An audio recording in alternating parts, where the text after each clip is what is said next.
Ganda ng laman mga katambay, oh. Lalaki.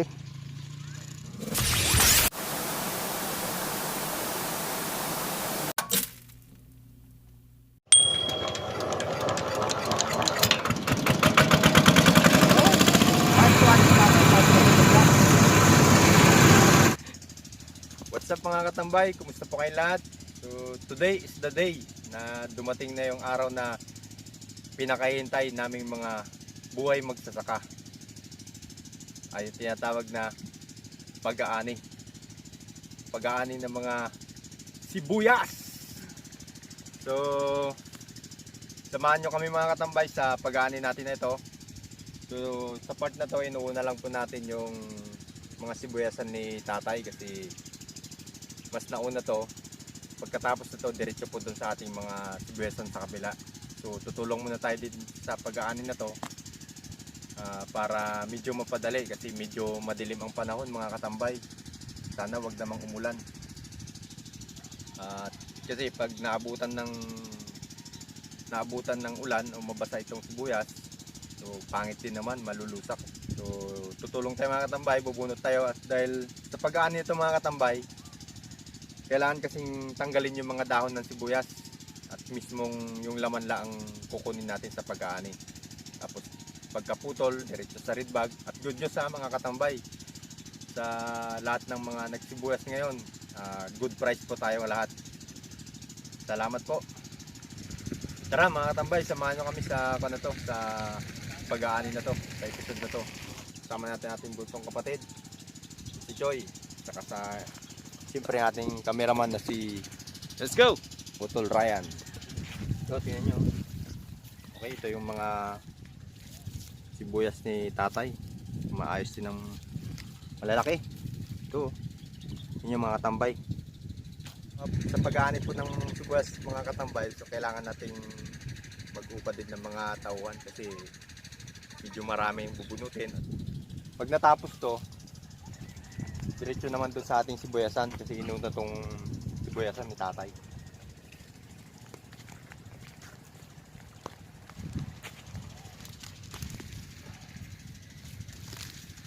Maganda, no?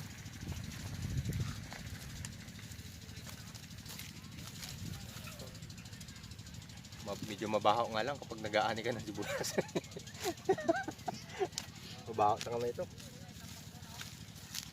Saka kahit na hindi ka iyakin, magiging iyakin ka sa sibuyas. Ba't kaya gano'n? No? Magiging iyakin ka sa sibuyas.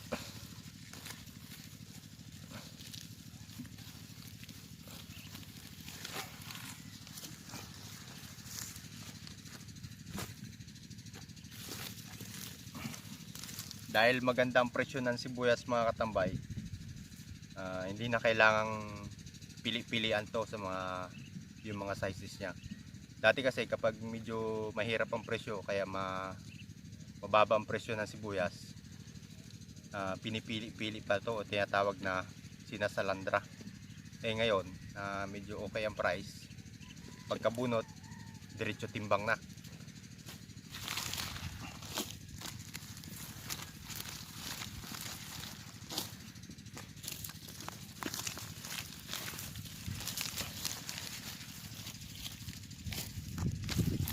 Sibuyas everywhere. Halos sabay-sabay na ang anihan ng sibuyas dito sa amin ngayon. Kahit saan ka lumingon, may nagpapaani na ng sibuyas. Ayos mga tambay.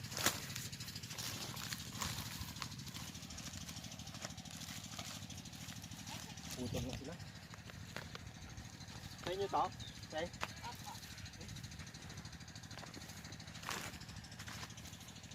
So ito na mga katambay.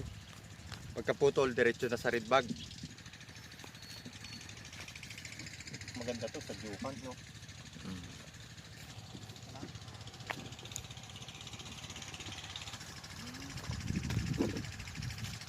Kalahati pa lang rin yung pinabunot nila. Yan.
pag natapos mo to.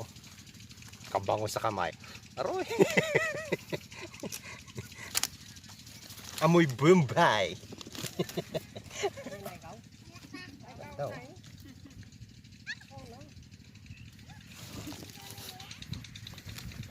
Ito yung tinatawag na pickles. Nakailang red bag ka na, te? Kanina po doon sa kabila naka 13. Ah, 13 ha? Bilis mong gayat ha? Ay kasi kailangan lang pag Ayun. ganun Para daw mabilisan, 4 na kagad. Opo.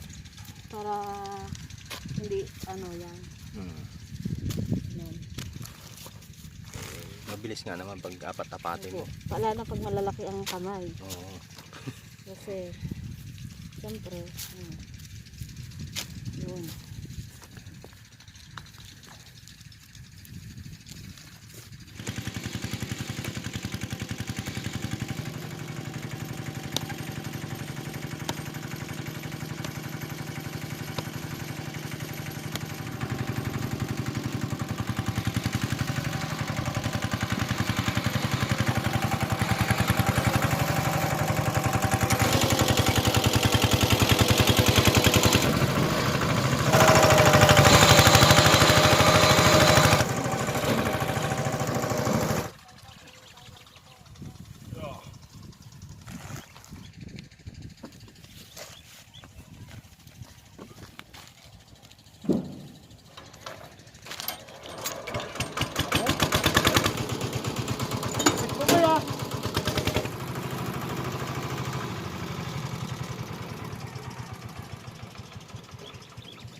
Kangiti na, nanay. Gani na. Kangiti na.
Merenda mga katambay.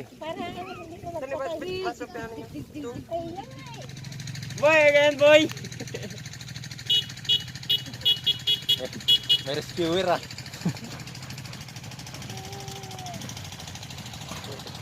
Skewer!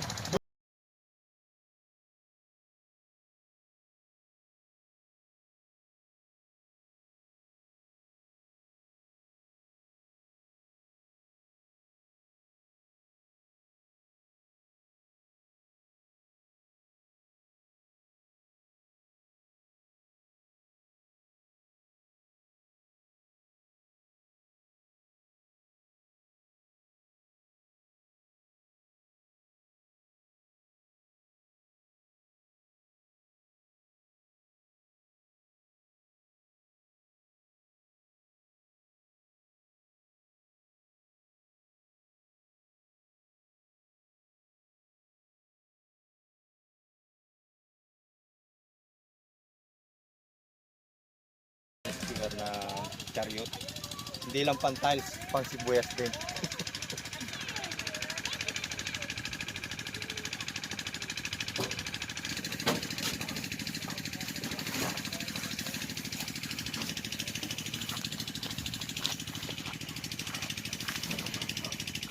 Ilang kaya ni Chariot yan? Ano yan? 30. Hindi kaya. Flat yan.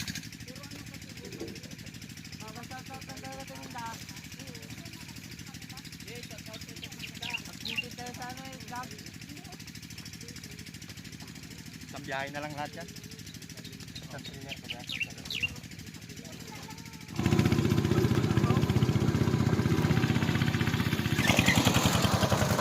Effortless. Ha? Effortless. Effortless. Ito lang.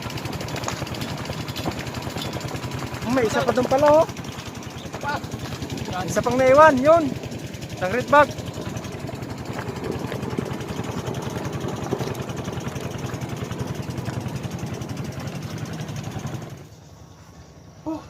Natapos din mga katambay. Medyo ginabi na nga lang tayo ng konti dahil hapon na rin kasi sila nagsimula na magbunot. So, ilan na ito? 200 ilan na ito? Kaya itatay? 250. 250? 5? 255? So, sa tatlong lata na tanim ni tatay, naka 255 red bags din siya. Medyo nakakapagod 250? pero sulit naman ang presyo ngayon mga katambay. So, bukas, continuation ng pagbubunot natin ng sibuyas sa pag-aani. Doon naman po sa sibuyas natin sa kabila. So, bukas natin pagpapatuloy. Okay, maraming salamat mga katambay. Ano tayo? Panalo tayo ngayon sa kan. Panalo. Nung nakaraan tayo, nakailang red bag ka? Ay, ito ano parang 195 lang. 125. Oo. Nung nakaraan? Oo. Hindi, pero pati sa bana, magkailan lahat yan. Sa tatlong lata yan. Oo. Sumubra pa tayo doon na naipunta pa sa kabila. Hindi mas panalo yung amin nito ngayon. Oo, panalo. Okay. Okay. Saka okay ang presyo ngayon tayo. Oo. Bawi.